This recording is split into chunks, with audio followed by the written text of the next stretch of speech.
오늘은 그리스도께서 부활하신 제 6째 주일입니다. 다음 주에는 승천주일이고 그 다음 주에는 성령 강림주일입니다. 우리 다 같이 옆에 있는 걸로 인사합시다. 주 하나님은 당신을 사랑하십니다. 하나님은 사랑하십니다. 주 하나님은 당신을 사랑하십니다. 요즘에 날이 참 덥죠. 네. 운동도 잘 하시고 네. 또 주의 언약 기억하시면서 또 기도도 또 받으시고 세계복음화의 주역되는 거 보이셨습니다. 자, 우리 다 같이 주님 앞에 경배로 기도하시겠습니다.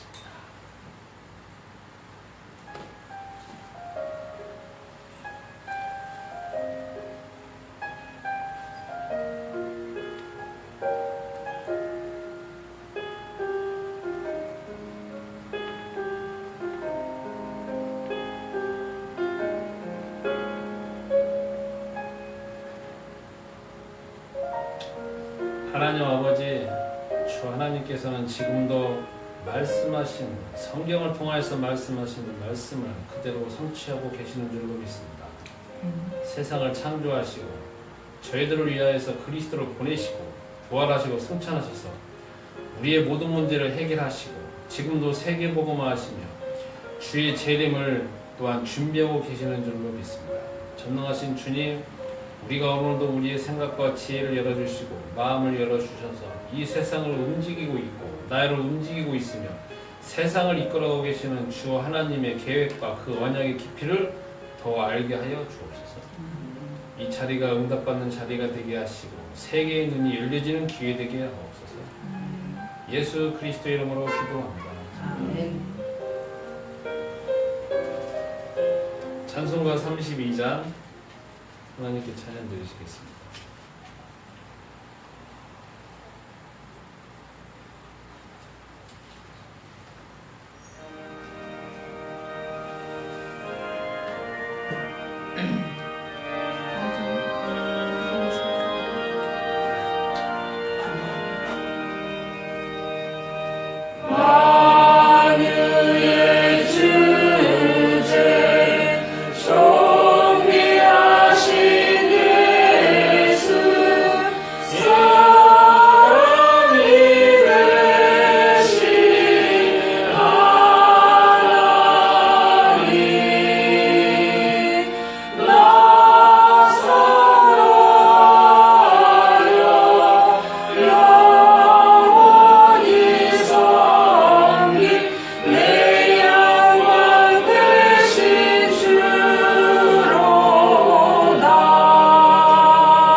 찬송가 38장 찬양 드리시겠습니다.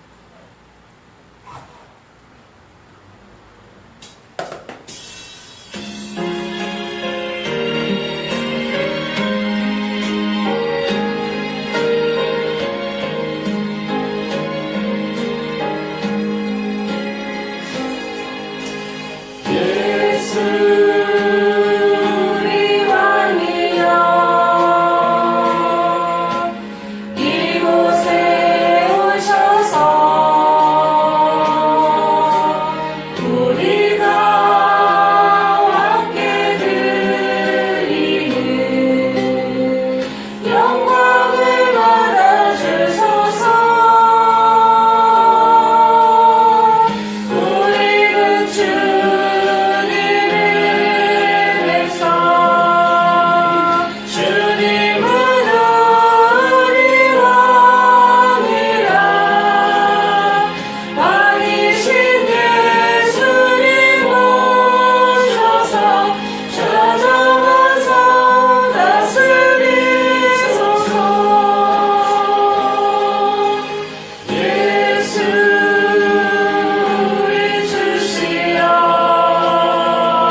시편 37편을 교독하시겠습니다.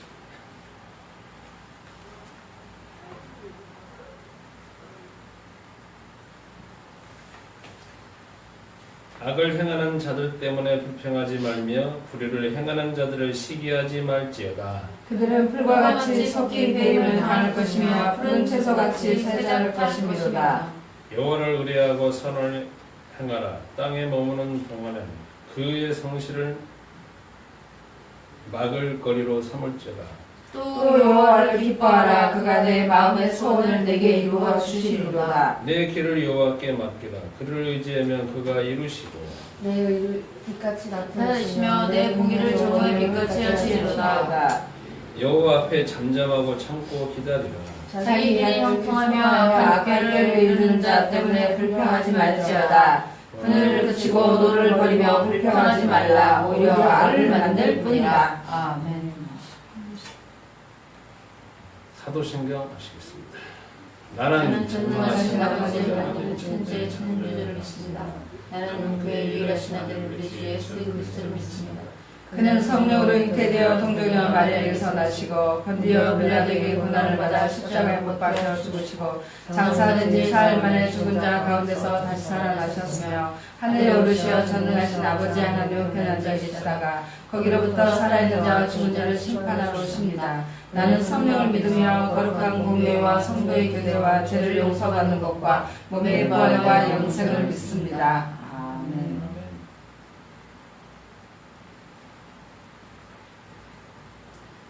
찬송가 90장 찬양 드리시겠습니다.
최은혜 청년님 대표 기도해 주시겠습니다.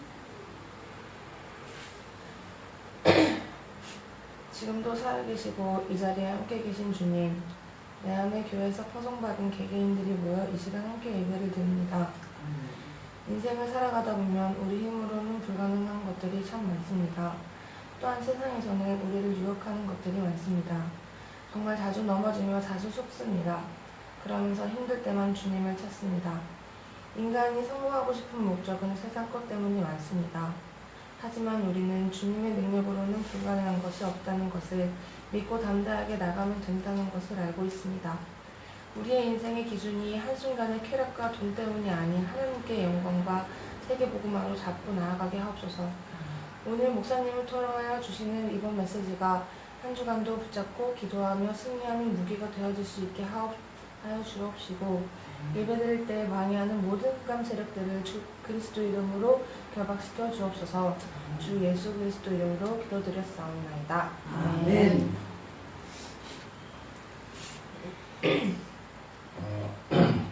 하나님 말씀 마태복음 28장입니다.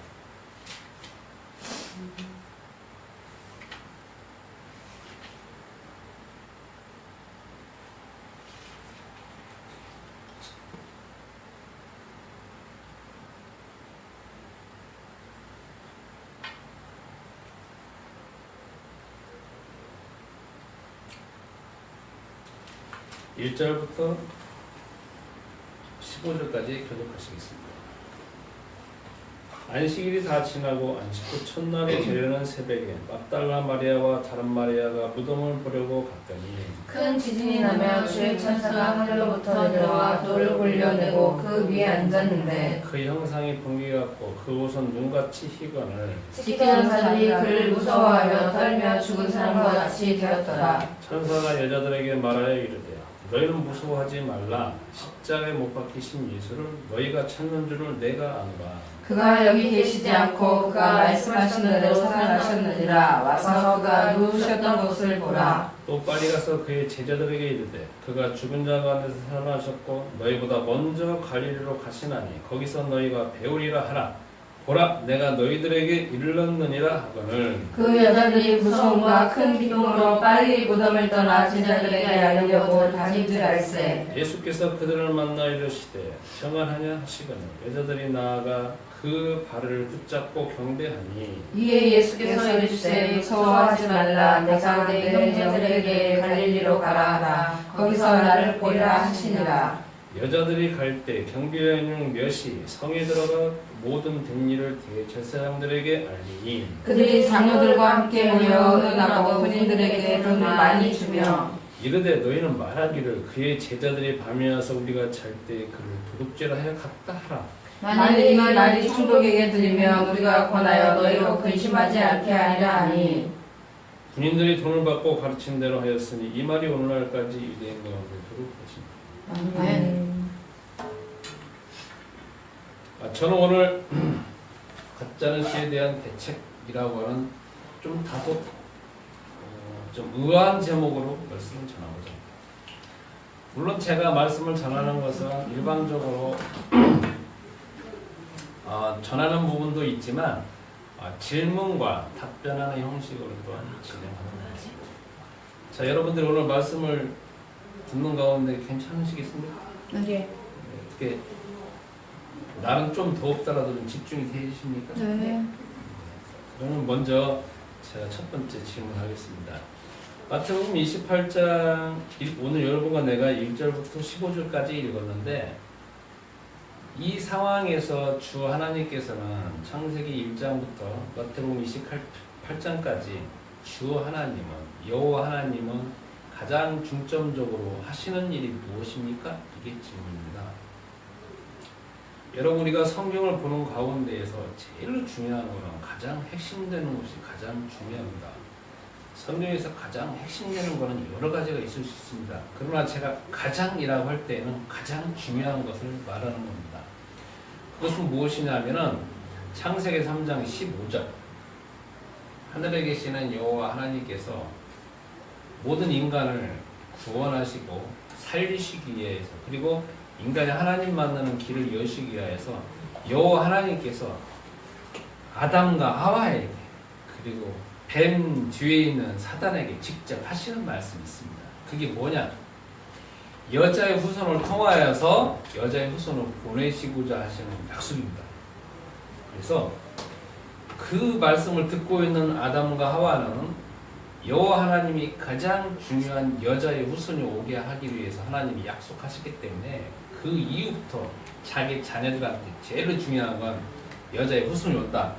나를 통하여서 여자의 후손이 오면 너의 모든 문제가 다 해결되어지니까 그걸 붙잡아라 하면서 제자들에게 계속 가르쳤고 여호와 하나님은 그 약속을 이루시기 위해서, 그 언약을 이루시기 위해서 창세기 쭈룩쭈룩 쭉 이어져 오는 가운데에서 드디어 마태복음 1장에 그리스도 있음 예수님이 오셨고, 마태복음 27장에 죽으셨고, 마태복음 28장에 부활하셨습니다. 그래서 그러한 모든 일을 실제적으로 행하시는 분이 누구시냐 하면은 바로 여호와 하나님이시다. 두 번째로 질문하겠습니다. 그러면 마태복음 1장부터 28장까지 주 예수님은 과연 무엇을 하고 계십니까? 이게 질문입니다. 자, 주 하나님의 계획이 있고 주 예수님이 있습니다. 주 예수님도 물론 하나님이십니다. 오늘 마태복음 28장에 보면 주 예수님은 사흘 만에 살아나셔서, 어떻게 살아나셨느냐? 1절부터 보면은 큰 지진이 나고 돌이 굴려지고, 그 다음에 예수님은 살아 계셔서 다시 부활하셔가지고 여자들에게 먼저 나타나고, 그리고 그 여자에게 나타난 가운데 평안하냐면서 빨리 가서 제자들에게 말하라고 하면서 그분 자신이 살아나시고 다시 우리가 전혀 상상도 할 수 없는 몸으로 부활하신 사실이 있습니다. 그게 바로 주 예수님이 역사하십니다. 세 번째 질문합니다. 우리가 성경에서 또 중요한 존재가 누구냐면 마귀입니다. 마귀는 주 예수님이 재림하시기 전까지 계속 살아있습니다. 그럼 마귀는 여기에서 무엇을 하고 있습니까? 질문입니다. 마귀는 11절부터 15절까지 구체적으로 어떤 일을 하고 있는 것이 나오기 때문에 그거는 제가 나중에 또 다시 말씀하겠습니다. 네 번째 질문은 주 예수님은 왜 죽으시고 부활하셔야 되며 그게 여러분과 나에게 무슨 관련이 있습니까? 이게 질문입니다.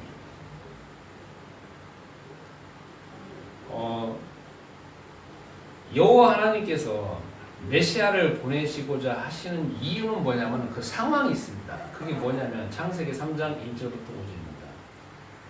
여러분과 내가 거룩한 상상력으로 우리가 아담과 하와가 되었습니다. 영원히 죽지 않는 몸이었다가 나중에 이제 창세기 3장 1절부터 5절로 완전 죽어버린 몸입니다. 그래서 이전에는 모든 세상에 살아가는 기준이 오로지 하나밖에 없었어요. 그건 뭐냐면 여호와 하나님이 모든 것의 기준이었습니다. 근데 선악과 열매를 딱 먹은 다음부터는 기준이 뭐로 변했냐면 여호와 하나님, 내가 배웠던 거, 내가 들어왔던 거, 그리고 내가 가지고 있는 것이 기준이 되어져 버린 겁니다. 그리고 더 중요한 게 뭐냐면은 눈에 보이지 않는 하나님이 어떻게 임재하시고 하나님 말씀하신 거 다 그냥 까마득하게 이게 사라져 버리고, 이제 뭐냐면 눈에 보여지고 있는 이 자체가 현실이 모든 것이 되어져 버린 거예요. 그러니까 눈에 보여지는 건 저게 모든 것이고 이게 모든 것이고 이게 모든 것입니다. 그러다가 보니까 나중에 먹고 자고 장가하고 시집가고 물건 사고 물건 파는 것이 인생의 모든 것인 마냥 살아가게 되어지고, 그러다가 보면은 여호와 하나님의 말씀 자체는 다 그냥 마음속에 사라지게 되어지고, 그러다가 보면 내가 대단하고 내가 세상의 주인인 것 같이 살아가다가 보면 결국은 뭐냐면 우리가 또 문제가 없게 되는 거예요. 왜? 인간이 약하니까. 하나님이시라고 하면 문제가 없습니다. 그러나 인간 자체가 약하잖아요. 해결할 수 없는 게 얼마나 많습니까? 그러다가 보면 해결 못하니까 인간은 이게 어쩔 수 없이 영적인 존재라 눈에 안 보이지는 어떤, 눈에 보이지는 형상을 만들게 되죠. 필연적으로 만들어집니다. 그리고 그 형상한테 마치 내 모든 문제를 아뢰고 그게 마치 하나님만 막 섬기게 되어 있습니다. 그러다가 보면 눈에 안 보이지는 영적인 존재는 자꾸 우리 그 사람들 가운데 들어오게 되어지고, 사람이 이제 정신이 혼미해지게 되고, 그 다음에 혼미해지는 가운데 자꾸 이상한 것이 사실인만을 믿게 되어 있습니다. 그리고 결국 그로 인하여서 육체적인 문제 오게 되죠. 그래서 이제 정신적인 문제 오죠. 그러면 결국 그러다가 보면 결국 인간은 죽게 되어 있습니다. 그리고 어느 순간에 죽으면 심판을 받게 되어 있고, 심판받아서 끝나는 게 아니라 인간은 자기 자녀한테 물려주게 되어 있습니다. 그게 뭐냐? 지금도 대대로 이루어지고 있는 이 세상의 현실입니다. 여러분과 내가 창세기 3장에 있는 사건, 아니면 창세기 1장에 있는 사건, 아니면 창세기 4장에 있는 사건, 그거 자체가 그때만 그때만 있는 게 아닙니다. 지금도 계속 역사에 흘러가는 가운데 흘러가고 있는 사실입니다. 한번 예를 들어 봅시다. 창세기 4장에 뭐가 나오냐면 이 세상에 최초의 살인이 나옵니다. 어떻게 해? 자기 형이 자기 동생을 죽입니다. 그것도 마음속에 시기심이 가득 차가지고 눈에 안 보이는 거 아니라 돌로 쳐서 죽이잖아요. 뭐로 쳐서 죽였니? 뭐로 쳐서 죽입니다. 그럼 딱 감추었습니다.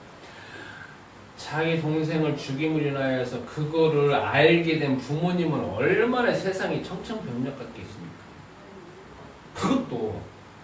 그것도 세상에 살아가는 가운데서 사람이 별로 없는 가운데 결국은 아담과 하와가 낳은 자녀인데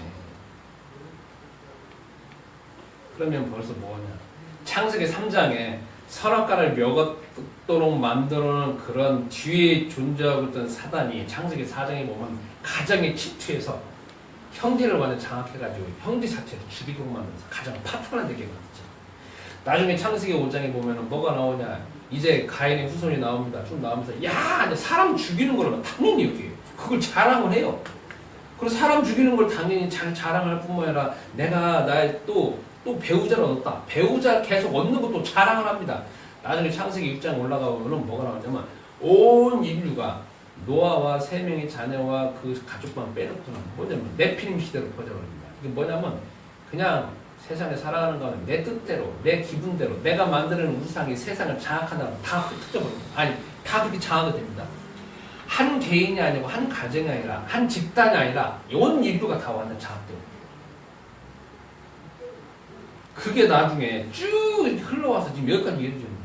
그러니까 창세기 3장의 사건, 창세기 4장의 사건, 창세기 5장, 6장의 사건이 그때만 있는 게 아니라 지금도 여러분과 이렇게 흘러가고 있는 것이 나의 가정에도 흘러가고 있고 나 개인에게도 흘러가고 있고 너 온 인류에 흘러가고 있습니다.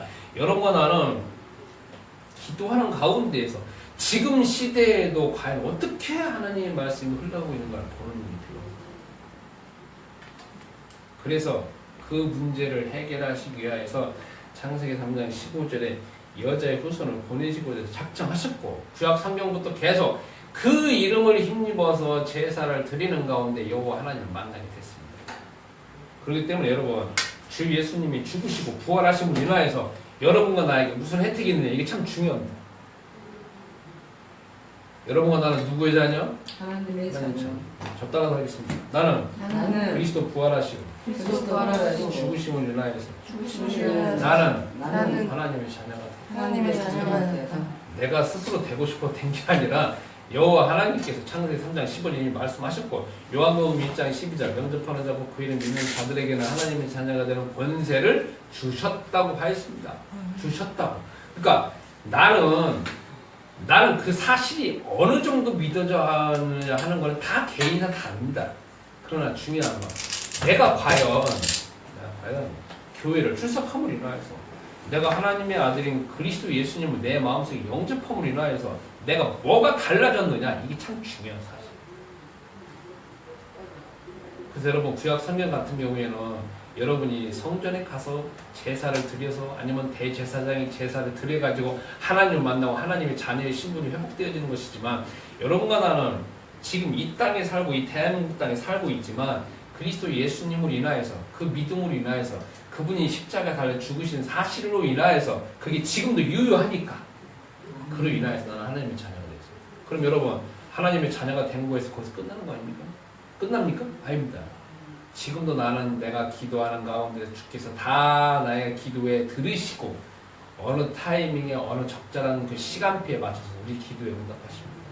그게 분명히 여러분과 내 눈에 내 귀에 분명 들리도록 주님이 역사하실 것입니다. 다시 질문하겠습니다. 오늘 여러분 제가 오늘 보고자 하는 구절은 마태복음 28장 1절부터 15절 본문으로 넘어가겠습니다. 마태복음 또다시 질문합니다. 마태복음은 왜 썼으며 무슨 의도로 쓰여진 것입니까? 이게 질문입니다. 여러분 우리가 저번 주에는 누가복음을 봤습니다. 그죠? 오늘 마태복음을 봤습니다. 마태복음을 쓴 사람은 누구냐면 마태입니다. 마태복음은 누구를 대상으로 썼느냐? 유대인들을 대상으로 썼습니다. 이게 여러분과 내가 생각이 좀 달라져야 됩니다. 누가복음은 누구를 대상으로 썼느냐? 이방인들을 대상으로 썼습니다. 이방인들은 조상 대대로 그리고 자기네들 태어나서 살아오는 가운데에서 눈에 보여주고 있는 여러 형상이 마치 하나님이고 하나님 만나는 길인가 그렇게 살아온 사람들입니다. 그리고 이분들은 어떤 중요한 어떤 하나님, 여호와 하나님이 주신 어떤 계명이나 그 법 자체가 체계화되어 있는 것이 아니라 그냥 기분 내피는 대로 살아온 겁니다. 자기 마음대로. 근데 오늘 쓰여지고 있는 마태복음은 누구를 대상으로 썼냐? 유대인들을 대상으로 씁니다. 쓴 사람은 누구냐면 유대인이다. 그러면 1장부터 28장까지 주로 내용이 뭐냐면 구약 성경을 다 인용을 합니다. 누가복음은 구약 성경 별로 인용을 안 합니다. 마태복음은 꼭 기록되었을 때 그 기준에 나옵니다. 기록되었을 때라는 말은 구약 성경. 왜냐하면 이 성경을 쓰여졌을 때 당시에는 이 편지가 쓰여졌을 당시에는 이스라엘 사람들이 알고 있는 것은 신약 성경이 아니라 구약 성경입니다. 이해하시겠습니까? 그러면 이스라엘 사람들이 있잖아요.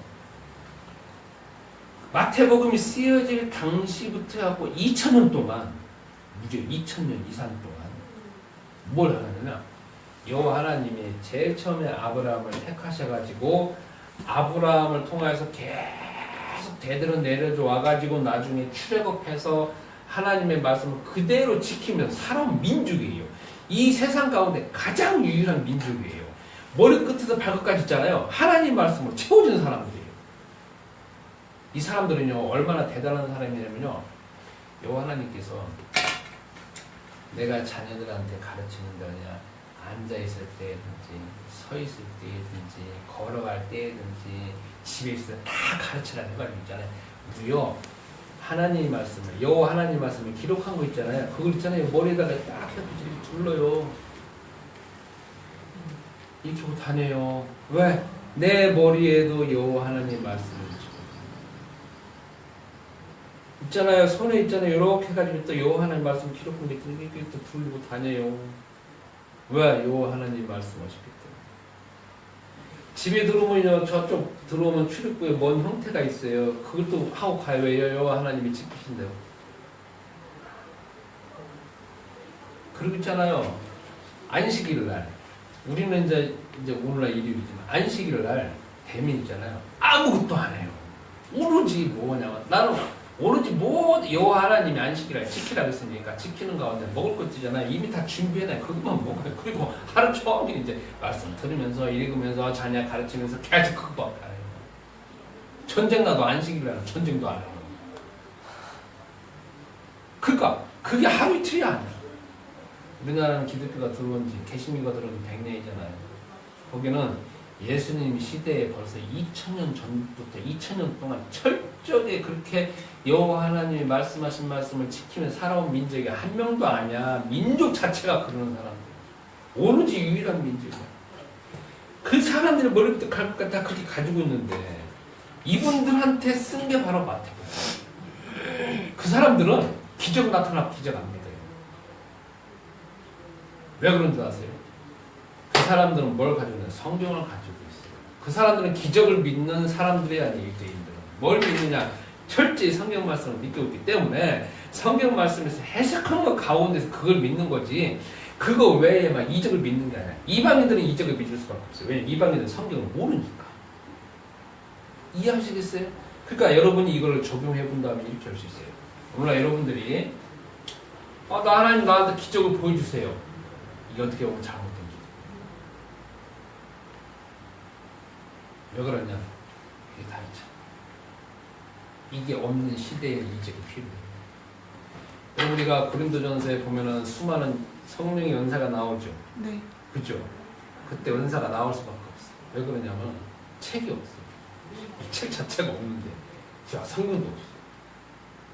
지금 여러분과 나는 아주 이 세상에 살아가는 건 아담 시대부터 유일하게 이 모든 성경은 각 개인이 가지고 있는 시대예요. 없는 시대에는 하나님이 여호와 하나님께서 그리스도께서 이적을 보여주셔야 돼. 막 강권을 이적 보여줘가지고 예수님이 그리스도구나 그렇게 해가지고 그 다음부터는 따라오게 만드는 거지만 지금 이게 다 있어요. 그러니까 지금 여러분들이 나에게 이적 보여주세요. 성경 다 제껴놓는 가운데서 뭐 다른 거 보여주세요. 이거는 어떻게 보면 조금 잘못된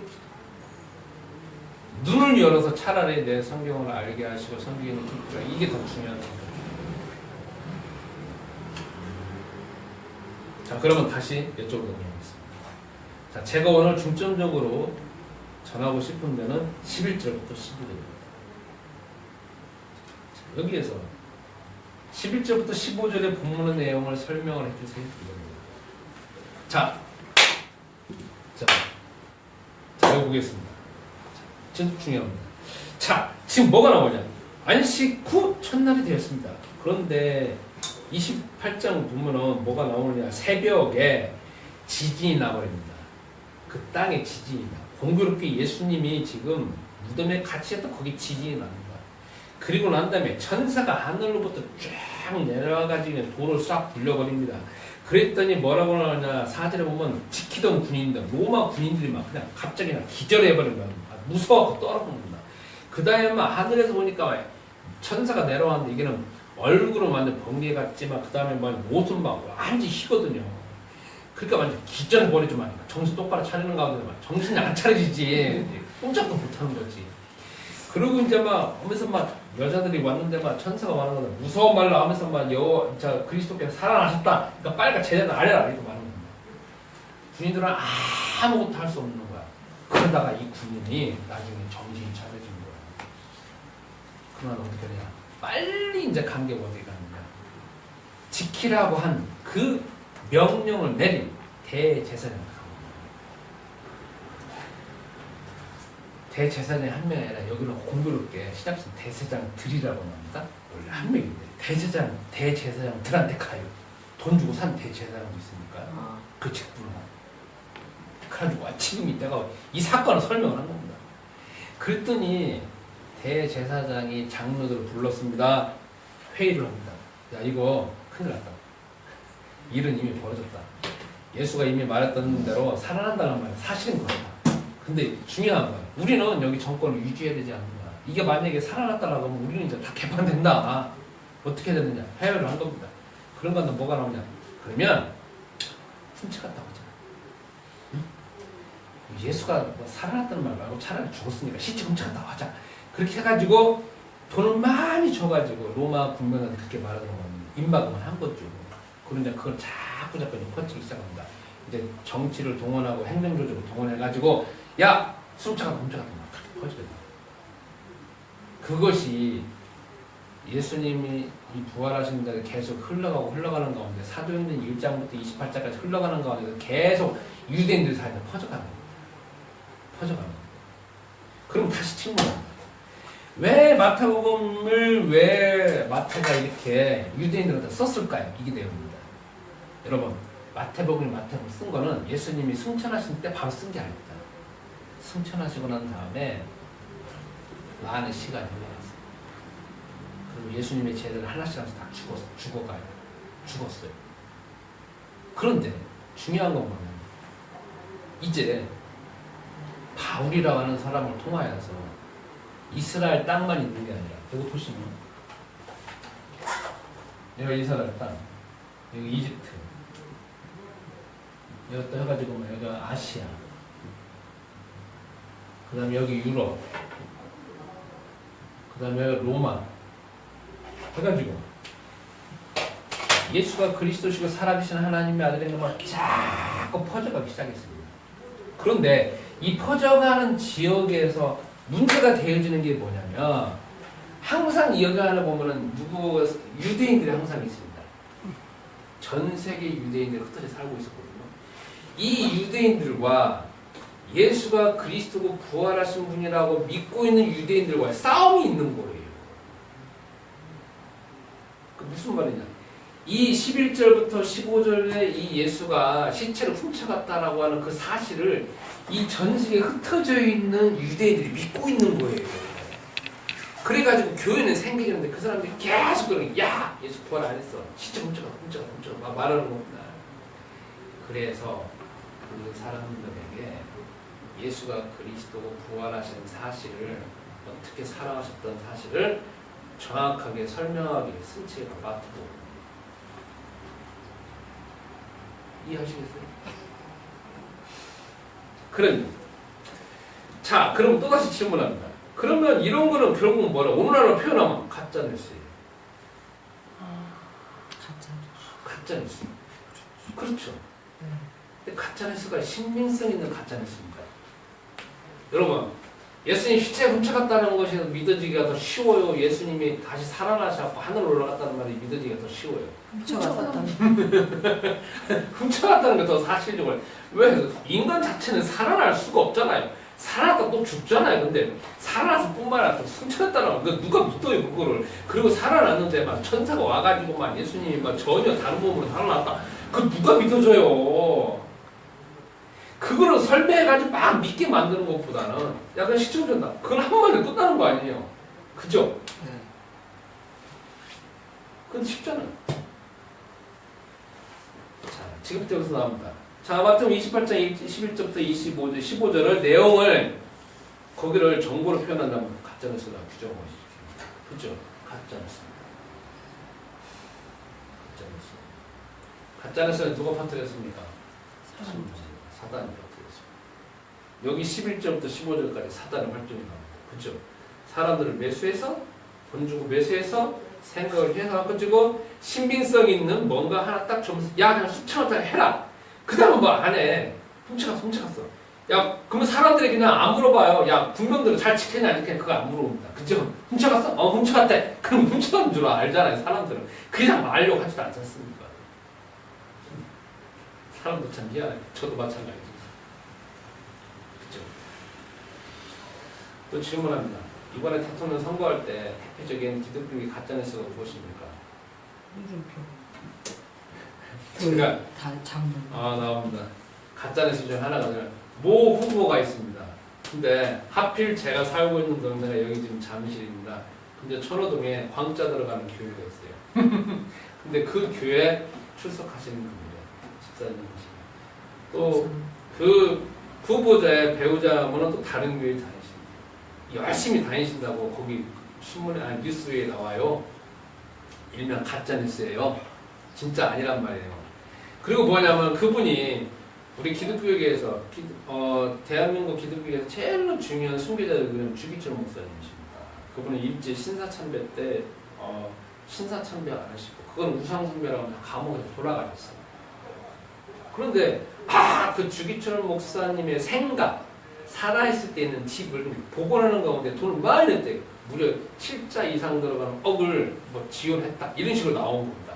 그러니까 대단하다. 그러니까 기독교인이 그 대통령 후보되는 사람 미래는 해가지고 나왔습니다. 이거는 있잖아요. 제가 저희 교단의 목회자들만 있는 카톡방이 있습니다. 계속 나오는 거야. 그러니까 사람들이 밑에서 뭐라고 댓글 다는 거야. 대단합니다. 대단합니다. 이분을 뽑아야 되는 보면 나오네. 얼마나 그게 기독교계에서 이슈화가 되어 있으면 기독교 신문에 나왔을까. 대표적인 가짜뉴스예요. 근데 사람들은 또 그걸 믿어요. 제가 알고 있는 참 내 중요한 옆에 있는 계신 목사님도 그거 믿고 계시더라고요. 짜증나더라고요. 대표적인 가짜뉴스. 여러분한테 질문하겠습니다. 여러분, 가짜뉴스의 결과가 어떻게 됩니까? 여기 11절부터 15절까지 이 가짜뉴스로 인하여서 결과가 어떻게 됩니까? 여러분, 지금도 제가 7월달 되면 이스라엘 갑니다. 이스라엘 가면 지금도 있잖아요. 무려 거기에 살고 있는 약 600만에서 700만 명의 대부분의 사람들은 예수 자체를 싫어합니다. 부활하셨다는 것 자체도 싫어합니다. 예수 자체 이름 자체도 싫어합니다. 십자가 자체도 막 징후스럽습니다. 왜 그러냐? 근원이 어디냐? 여기. 이 사건이 28장 11절부터 15절에 이 사건이 커져서 시간이 흘러서 역사가 되어지고 지금도 유대인들은 이 기준을 이대로 해가지고 예수님이 부활하셨다. 시체 훔쳐간 거 아니냐? 죽었다 살아난 거 아니다. 절대 아니다라고 하니 극구 그냥 붙잡고 믿고 있습니다. 여러분은 이 가짜뉴스 믿습니까? 아니요. 그러면 이걸 다른 식으로 한번 적용해 봅시다. 여러분이 혹시 신앙생활 하는 가운데에서 여러분이 가지고 있고 믿고 있었던 가짜뉴스는 뭐가 있습니까? 이 좀 질문을 해보겠습니다. 저는 제가 중고등학교 때 있었던 가짜뉴스 중에 하나가 뭐냐면 목사님들은 맨 돈만 밝힌다. 제가 가지고 있는 가짜뉴스였습니다. 그리고 나는 목사가 되고 나면 절대 내 혼자 일하는 가운데에서 절대 성도들의 헌금으로다가 돈 저기 뭐냐 월급 저 사례비를 받지 않겠다. 아니 그냥 제 속에서 그냥 각오하는 게 있습니다. 왜냐면 중고등학교 때 일하는 거예요. 중고등학교 때는 또 사람이 또 비판적인 사고방식 가지게 되잖아요. 그게 그러면서 이제 교회에서 이제 이렇게 뭐 재직회를 한다든지 보면은 제가 그때 제 돈으로 봤을 때 교회 돈의 많은 부분을 목사님이 가져가시는 것 같은 그 눈에 보여지기 시작했어요. 나한테. 그럼 뭔가 이것도 막 이런 항목 저런 항목을 막 하는 겁니다. 근데 내 생활을 보니까 우리 집안의 생활을 보니까 그렇게 아주 부유하게 살고 있지는 않아요. 넉넉하게 정도 살죠. 그냥 풍족하게는 아니지만 그냥 살 만큼 살고 있는 거예요. 그런 가운데서 목사님이나 목사님 가족이나 자녀들 볼 때는 뭐 그렇게 살고 있는 거야. 그러니까 내 속에서 어떻게 목회자가 저렇게 돈을 다 가져갈까? 그러시잖아요. 그게 내 마음속에서 엄청나게 그게 신주로 내 자신이 붙잡고 있는 거예요. 제 말이 맞아요? 틀려요? 틀려요. 모든 목회자들은 돈을 다 가져간다 이거예요. 모든 다 올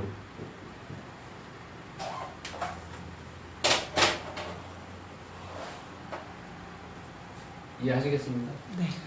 그게 언제까지 붙잡고 있어요? 아주 오랜 기간 저를 붙잡고 있는 거예요. 그 기준으로 이제 대부분의 목회자를 보게 되고 나도 보게 되어지고 내가 목회자 되어서까지도 그걸 보고 있는 거예요. 그러니 항상 제 마음속에서 그 기준으로 목회자를 바라보고 있기 때문에 그 목회자가 아닌 경우도 어마어마하게 많거든요. 여러분 목회자들 가운데 저도 목회자지만 저 빼고 주 하나님 앞에 신실한 목회자들 많습니다. 아닌 목회자들도 있지만 아닌 목회자들도 있습니다. 몇몇 목회자 있고 특수한 분명 목회자들 있습니다. 그런데 정말 제가 비교하고 좀 신실한 목회자들 정말 많습니다. 근데 저는 그게 다 그냥 눈에 안 보이고 다야 다. 아예 그냥 이거 아니면 저거야. 탐사고 살아오는 거고 탐사고 쳐다보고 정지하고 있는 거죠. 어쩌면 이게 제 자신을 오랫동안 붙잡고 있었던 가짜입니다. 주님 앞에 헬기.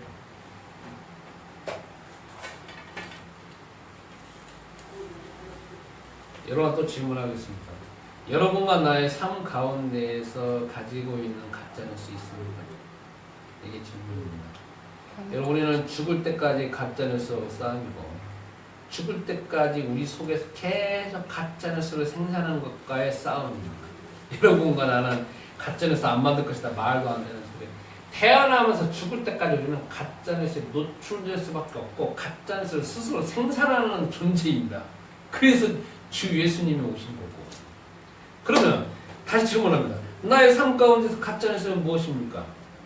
제가 이번 주에 여러분들과 내가 가지고 있는 가짜뉴스 중에 하나를 내가 발견했어요. 대표적으로 뭐냐면 이런 거예요. 실수하면 나는 바보다. 나는 멍청하다.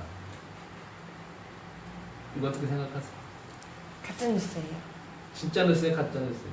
가짜뉴스입니다. 난 실수하면 바보다. 실수를 했어요. 이 멍청아. 아유 이 멍청이. 아이 저 바보 천치. 어떻게 생각하십니까? 바보예요. 저 어릴 때요.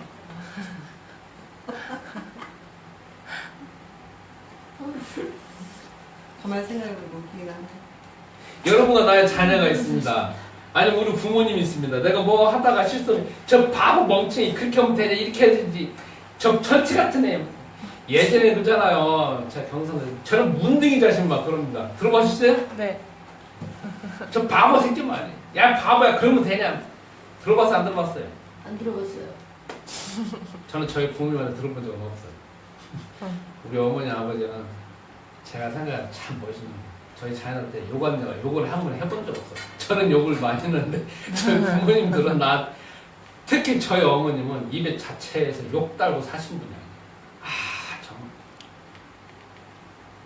인정해. 이거 이제 어떻게 생각해요?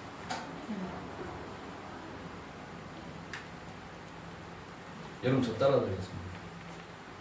아니 따라하기 전에 여러분 항상 각오하셔야 될 게 있어요. 그게 뭐냐면 세상에 수많은 사람이 여러분을 한 명 빼놓고 여러분을 다 적으로 만들었다 할지라도 여러분은 여러분 스스로 적 만드는 겁니다. 세상의 모든 사람이 여러분과 나를 공격하고 온갖 욕으로 나를 공격한다 할지라도 세상에서 나는 나를 인정해요. 왜 사람이 자살하냐면 자기가 자기 자신을 욕하고 자기 자신을 완전 학대하니까 자살합니다. 우울증이 뭐냐? 자기가 자기 자신을 학대하는 겁니다. 뭐로 죽이느냐? 칼로 죽이는 게 아니라 말로 죽이는 거죠. 그래서 여러분 제가 예전에 그랬잖아요. NLP라고 있다고 했잖아요. 여러분 사람이 어떤 그거는 그냥 우리가 검색을 해서 나오잖아요. 식물을 똑같이 두 종류는 놓고 이쪽은 칭찬하는 말, 이쪽은 아예 그냥 뭐 싫어하는 말하면 시간이 흘러가는 건데 표시가 난다고 하지 않습니까? 그러면 그걸 자기 자신한테 적용을 해보자 이거예요. 내가 나한테 스스로 하는 말, 내가 마음속에서 말은 안 하지만 스스로 계속 생각하는 말이 나한테 계속 나를 죽이는 말, 싫어하는 말, 그 다음에 우울하게 생각하는 말, 그런 말들을 많이 하고 있는 것인지 아니면 나를 이끌어가는 가운데서 칭찬하고 있는 말을 하고 있는 것인지 이걸 생각해 봐야 됩니다. 하나님은 이 세상에서 창세기 3장에 여러분과 나 개인이 얼마나 중요하면 하나님의 아들을 보내시고 작정하시고 그게 2000년이 흘러가는 건 하나님의 아들이 오셔갖고 죽기로 만들어 놨고 부활하셔갖고 지금도 하시잖아요. 여러분과 나 개인이 하나님의 아들도 중요하지만 여러분과 나 개인도 정말 중요하니까. 그러면 이 세상에 여러분과 나를 다 죽인다 할지라도 전능하신 하나님은 그리스도를 통해 여러분과 나를 살리셨기 때문에 전능하신 하나님은 나를 가장 가치 있게 여기신다. 설령 내가 실수하고 실패하고 최악의 상황에 갈지라도 여러분과 내가 최악의 상황에 갈지라도 어떻게 해야 되냐면 나는 나를 인정을 하시고 주 하나님이 나를 인정하시고 그러니까 이 입으로라도 나를 죽이는 말, 나를 해하는 말 하시는 절대. 그리고 있잖아요. 내가 나를 해하는 말 하잖아요. 이 몸은 또 그대로 움직여져요. 아시죠? 네. 이게 말을 하잖아요. 내가 머릿속에서 생각하는 것 자체도 명령을 하면 요게 이 사실 이 뇌에서 있잖아요. 뇌 속에 있는 신경세포, 신경 속에 세포에 있는 그 뉴런이 그대로 해가지고 있잖아요. 이게 다 연결돼 또 그대로 또 움직여요. 이게 얼마나 무서운 건데. 내가 나를 해하는 거는 진짜 뉴스예요, 가짜 뉴스예요? 가짜 뉴스. 가짜 뉴스. 그거는 전능하신 여호와 하나님이 주시는 말씀이 절대 사단.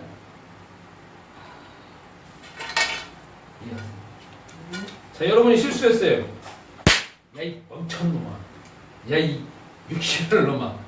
그러니까 근데 실수했어. 야, 너 실수했냐? 야, 잘했다. 그거 하나. 이거는 이렇게 하면 안 되지는 것도 하나 발견한 거지. 그래. 그럼 또 다른 거 하면 어떨까? 이렇게 하고 내가 나를 또 말하는 거. 또 저는 또 이럴 때 내가 어떻게 해야 될까? 이렇게 하는 가운데서 여러분과 나를 또 바꾸셔야 돼. 제가 언젠가부터는 바뀌었어요. 어떻게 했나? 속에 있는 생각 하나하나가 이게 자체가 이 몸 자체가 여호와 하나님께서 나를 그리스도의 피로 사신 가장 거룩한 몸 아니에요. 성전 아니겠어요. 이제는 말 한마디로도 하려고 하면 정말 조심스러워요. 왜냐면 내가 내 말로 인해서 내 몸이 움직여지니까. 이거는 내가 세상에서 살아가는 가운데 긍정적인 사고방식, 부정적인 사고방식이 아니에요. 그거는 여호와 하나님이 그만큼 나를 중요하게 여기기 때문에 나도 그렇게 중요하게 여깁니다.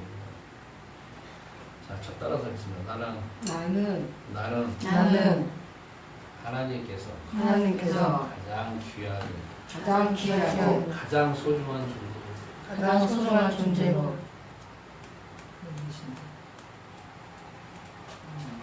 자, 여러분이 실패했습니다. 에이, 저 새끼 다시는 그걸 좀 그거 안 되잖아. 이렇게 하실 게 아니라 실패했어. 야, 너 실패했냐? 그러면 그거 있잖아. 이렇게 하면 안 되지는 거 하나 방법 안 거지. 그래. 그럼 이 방법 한번 써보면 어떨까? 계속 하는 가운데 여러분이 여러분의 자신을 잡고 이끄셔다가 또 여러분이 잡고 이끄시기 힘들면 또 그때 기도하는 주 하나님 예글자를 또 자기 자신을 또 확대하려고 합니다. 주님 나에게 또 말씀을 통해 새로운 힘을 주세요. 가지고 아멘. 자, 한번 이렇게 두드려보세요. 나는 나를 사랑합니다. 나는 나랍니다. 나는 세상에서 나는 세상에서 주 하나님이 주 하나님이 세우신 세우신 가장 중요한 존재입니다. 가장 중요한 존재입니다. 아멘. 여러분 이래서 우리가 하나하나 가장 소중하고 중요한 존재인 걸 기억하고 그것도 사람들의 영향력을 발현한 가운데 그게 또 내가 증인이 되어지고 그것도 여러분 주변에 있는 사람이 세워지고 그러면 누가 가까워지는 겁니까? 그리스도의 재림이 가까워지는 거 아닙니까? 그렇죠? 그게 다 세계복음의 증인이고 증거 아니겠습니까? 제가 많이 달라진 거 보이십니까? 안 달라집니까? 보입니다. 제 입에서 부정적인 말을 하는 것 같아요. 여러분이 증인이잖아. 아, 내가 언제부터 깨달았다. 아, 내가 왜 이렇게 살아왔을까? 또 하나 마지막 가짜는 속는 게 있습니다. 여러분 현재 시점에서 여러분의 과거를 뒤돌아보고 경험이 어떤 되돌아본다라고 하면 그게 다 맞는 걸까요? 틀리는 걸까요? 틀리다 맞잖아요. 이런 경우가 있습니다. 20대 때에 여러분 갑자기 여러분의 생각이 갑자기 20대 때 어떤 특정한 사건이 떠오르는 거야. 그래서 그 떠오르니까 막 갑자기 좀 좋은 기억도 있지만 즐겁지 않은 것도 있잖아요. 그때 여러분 그 갑자기 기억이 탁 튀어오면서 내가 왜 저랬을까? 아이치 멍청하다. 아유씨 그런 거 왜 그랬을까? 에이 뭐 그랬을까? 그럴 수도 있겠지만 여러분 지금 시점에서 과거는 다 여러분들이 맞는 게 하나가 없어요.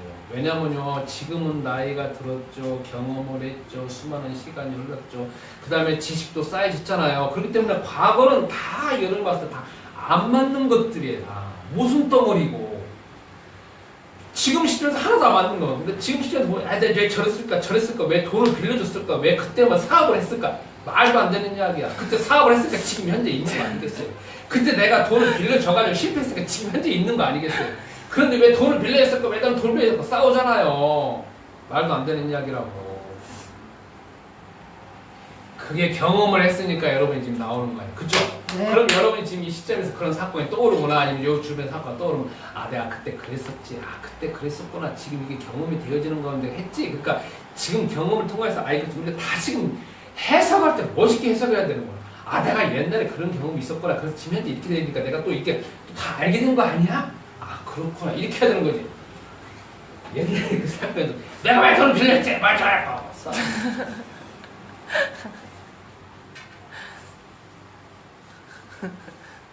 이해 가세요? 네. 저는요 과거에 돈을 빌려주고 뜯겨 먹었기 때문에 지금 현재 돈을 빌려줄 수도 없고 돈도 없고 앞으로는 그런 거에 대해서 사람 많이 알게 됐어요. 이 방송을 듣고 있는 사람이 옆에는 찌는 사람 없어요? 이해 가세요? 네. 그래서 머릿속에서 이전의 과거의 모든 드러나는 생각들은 여러분만이 독특하게 경험한 것이기 때문에 그걸 현재 끌어오면 이걸 통해서 제가 다시금 잘 주 안에서 복음적으로 다시 해석하는 가운데 미래를 나아가야 되는 것이고 그게 여러분과 나에게 또 현재 내가 다른 사람들 가르칠 수 있는 자료가 되는 거예요. 그걸 나를 정죄하는 수단이 아니고 다른 사람을 계속 깎아내는 수단이 아니라는 거죠.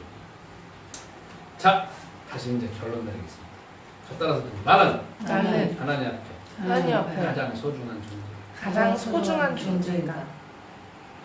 여러분 그래서 이번 한 주간 다니는 가운데 모든 것 자체가 주의 응답 받으시고 내가 하나님의 사람 혹시 실수하고 실패하고 어쩌면 감옥에 갈 수도 있을 거예요.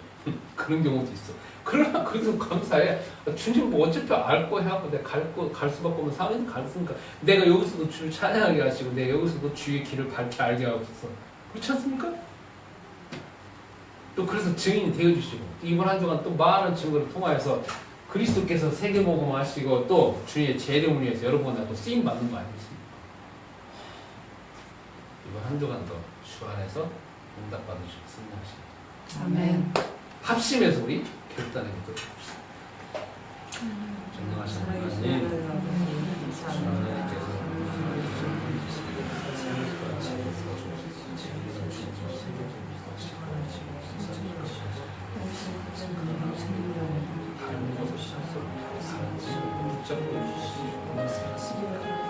주님 우리의 생각을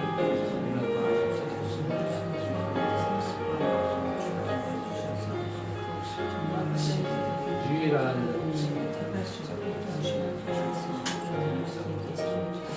생각을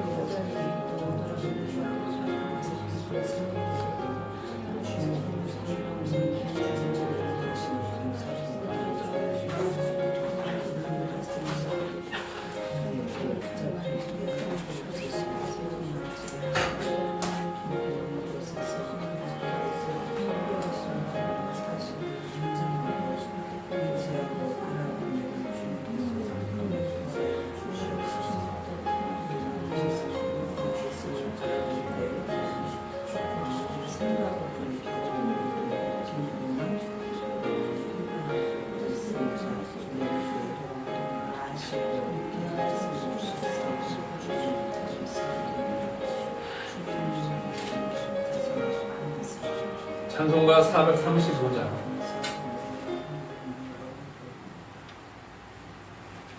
말씀 생각합니다.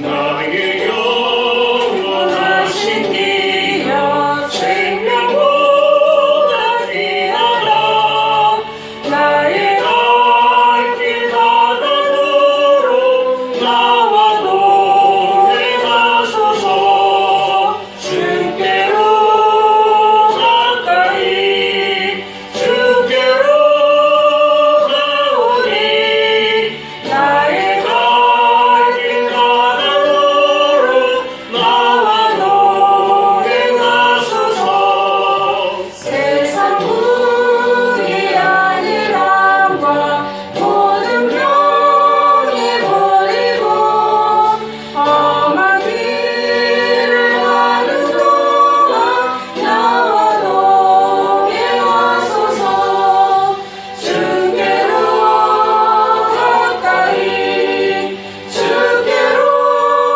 가오니 나의 갈 길 가다도록 나와 동행하소서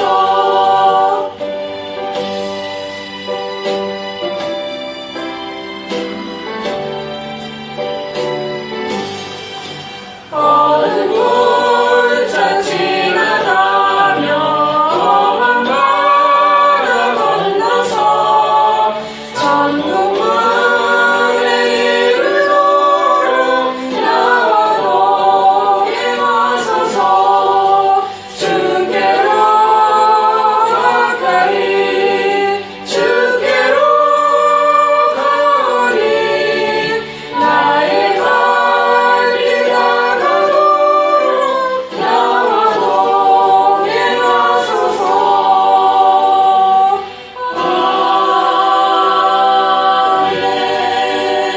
아멘. 광고 말씀드리겠습니다. 저희가 새벽 예배는 내 안을 위해 그룹에 페이스북 그룹에 보면은 오늘 기도 제목은 뭐지가 나와 있습니다. 요즘에는 아침에 여러분이 일찍 일어나신 분이 거기다가 올리셔가지고는 그 다음에 또 체력 훈련해가지고 체력 일지도 있습니다. 거기도 기록하시면 됩니다. 또 특별한 기도 제목 있으면 거기다 올리시면 돼요. 여러분이 혹시 오프라인으로 신방을 원하신다는 분도 거기다 쓰시면 저희가 보고 난 다음에 또 신방도 하도록 하겠습니다. 그 다음에 이전에 있는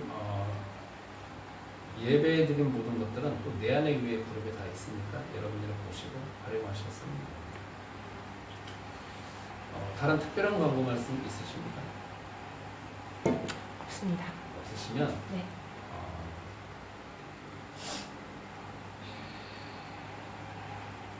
자, 기도하고 네. 1부 예배를 마치겠습니다. 2부 예배는 흐름으로 하겠습니다.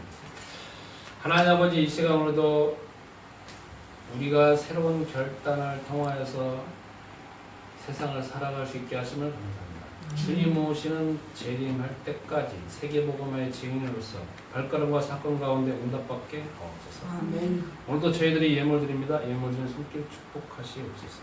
드리지 못한 손길 주님이 이루하여 주옵소서. 주님, 우리가 세계복음화 하기 위하여서 우리에게 지혜와 지식과 능력과 체력과 건강과 경제력을 더하여 주옵소서. 아멘. 특별히 많은 사람들을 이끌고 그들을 제자 삼을 수 있는 리더십을 더하여 주옵소서. 우리 말 가운데 주의 말이 주의 능력을 더하여 주옵소서. 이제는 우리 주 예수 그리스도의 은혜와 아버지 하나님의 무궁하신 사랑하심과 성령의 교통하심 한 주간 동안 말씀 붙잡고 응답받아 주의 믿는 사람들과 내연의 성도님과 페이스북으로 예배드린 모든 분들에게 이제부터 영원토록 함께 있을지어다. 아멘.